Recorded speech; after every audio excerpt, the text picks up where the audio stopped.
Assalamualaikum sahabat Fitri, ketemu lagi di channel YouTube aku FA Fitri Astuti Channel ataupun di Facebook aku Fitri Astuti Fitri. Gimana teman-teman kabarnya hari ini? Mudah-mudahan yang sakit diberi kesehatan kembali. Pokoknya semua untuk sahabat Fitri diberi kesehatan selalu, dicukupi dengan rezeki yang halal tanpa harus memiliki hutang dan tanpa harus memerlukan yang haram, dan semuanya segala urusannya sahabat Fitri dimudahkan asalkan urusannya yang positif ya teman-temannya. Amin amin ya rabbal alamin. Teman, video yang mau aku bahas kali ini dari mantan Mbak X TKW Hongkong kita. Dia curhat ke aku, dia udah 11 bulan berada di Indonesia. Sekarang dia udah menikah. Tadinya dia janda anak satu teman-teman. Namanya Mbak Lilis. Dia orang Cilacap. Dia punya suami berondong orang Indramayu teman-teman. Dan pokoknya dia setelah udah menikah 4 bulan dia XTKW, terus dia menikah. Waktu singkat cerita, Mbak Lilis ini asal Cilacap. Setelah 4 bulan dia udah jadi mantan TKW Hongkong. Dia itu menikah dengan berondong orang Indramayu. Dia janda anak satu, anaknya di Momong, orang tuanya di Cilacap. Terus setelah menikah, Mbak Lilis itu dibawa sama suaminya ke Indramayu. Dia itu masih berondong teman-teman, dia belum menikah sama sekali ya. Dia jual-jual apa sih tuh, es tungtung apa ya, pokoknya dia tuh emang jualan es tungtung ya. Karena Mbak Lilis itu ya pokoknya dia nggak nganggur-nganggur gitu, dia mau usaha jualan es tungtung. Akhirnya dia mau menerima si berondongnya ini. Udah itu setelah itu menikah, dia dibawa dan berjualan es tungtung gitu teman-teman.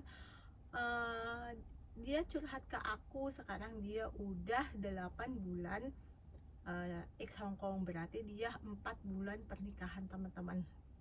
Dia curhat ke aku, dia ngerasa nggak nyaman di pernikahannya karena dia nggak tahu dalam pertemanan tongkrongan suaminya ini ada ada hal yang dia itu nggak nyaman teman-teman. Jadi uh, teman-teman tongkrongannya ini di saat Mbak Lilis ini berhubungan badan sama suaminya teman-teman, itu ada jendelanya teman-temannya, ada jendela itu. Suaminya itu tahu emang udah kalikong sama temen-temen tongkrongannya ini buat melihat dia berhubungan badan gitu teman-teman. Jadi itu lama-lama Mbak Lilis itu tahu, mungkin udah sekitar 2 bulan pernikahan gitu teman-temannya. Lama-lama Mbak Lilis itu tahu kok ada yang ngintip gitu kan. Terus kata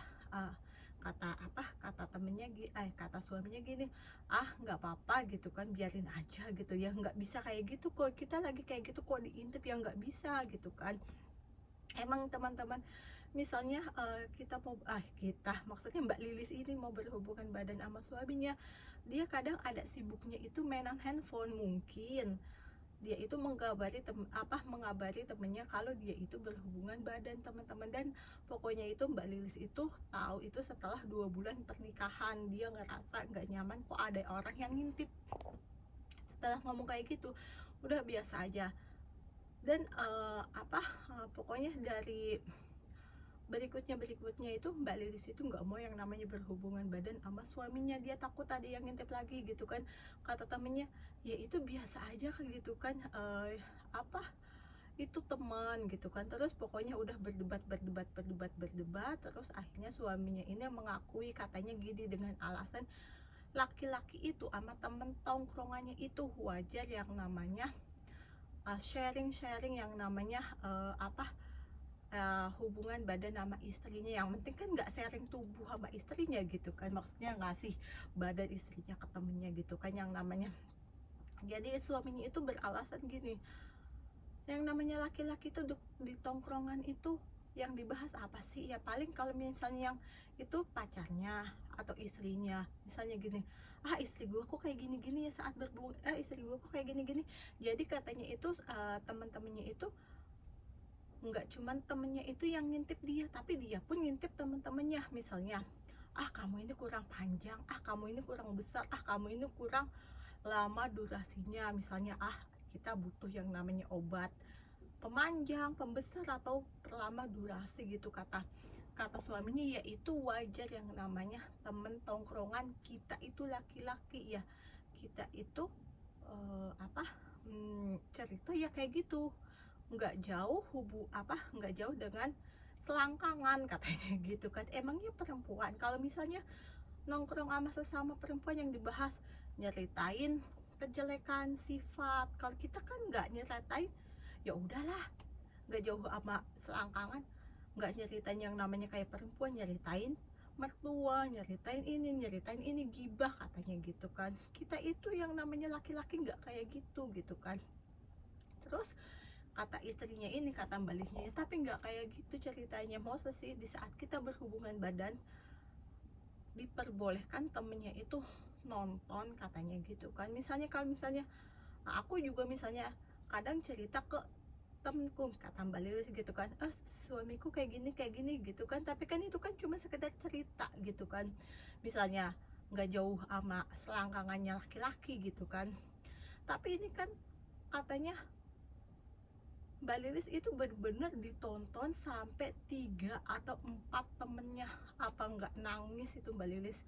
Pokoknya itu Mbak Lilis itu bener-bener nangis ke suaminya. Dia ngerasa malu karena di saat dia berhubungan badan semuanya dilihat sama temennya gitu kan. Udah dia pun nggak mau yang namanya ketemu temennya, dia ngerasa itu malu. Dan akhirnya Mbak Lilis itu pulang ke rumahnya ke Cilacapnya. Dia nggak mau yang namanya tinggal di rumah suaminya lagi, karena dia udah malu sama sekali. Dia nggak mau, kayak katanya dia, aku udah nggak punya muka Mbak Fitri, karena aku udah dilihat tubuhku semuanya sebekicot-bekicotnya, ibarat kata ya sebekicotnya dilihat. Gimana ekspresiku saat berhubungan badan, aku udah dilihat semuanya sama temen-temen suamiku ini, 3 atau 4 orang teman-teman suamiku ini. Aku udah kehilangan muka Mbak Fitri, aku malu. Dan akhirnya aku pulang, dan aku juga nggak tahu akhirnya rumah tanggaku itu kayak apa, katanya Mbak Lilis gitu. Dan buat laki-laki, apa iya kalian scare gitu, seasik gitu, segokil itu buat mempersilahkan saling nonton di saat kamu berhubungan badan, mempersilahkan teman kamu nonton kamu berhubungan badan, terus kamu pun juga nonton berhubungan badan sama pacarnya kek, sama istrinya kek. Maksud iya segitunya sih kalian gitu kan. Pokoknya buat Mbak Lilis, apapun keputusan kamu, mau kamu meneruskan rumah tangga kamu tetap bertahan, ataupun mau balik lagi ke status janda, yang terbaik buat Mbak Lilis. Tetap semangat Mbak Lilis ya.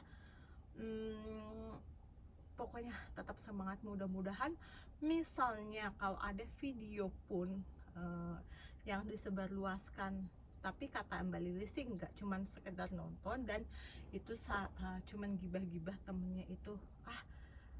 Coba deh istri kamu kalau posisinya kayak gini. Jadi cuman ngegibah-gibah aja, nggak sampai yang namanya menyebarluaskan video, apalagi buat video gitu ya. Pokoknya buat Mbak Lilis tetap semangat. Apapun keputusan kamu di jalan yang benar, kamu ngerasa nggak nyaman, ya udah gitu kan. Pokoknya tetap semangat Mbak Lilis, semangat cari uang lagi. Misalnya kalau kamu pengen jadi TKW lagi, ataupun kamu mau usaha di rumah kamu, ingat kamu ada anak. Buat Mbak Lilis pokoknya semangat. Assalamualaikum teman-teman, makasih yang udah nonton YouTube aku. Bye bye.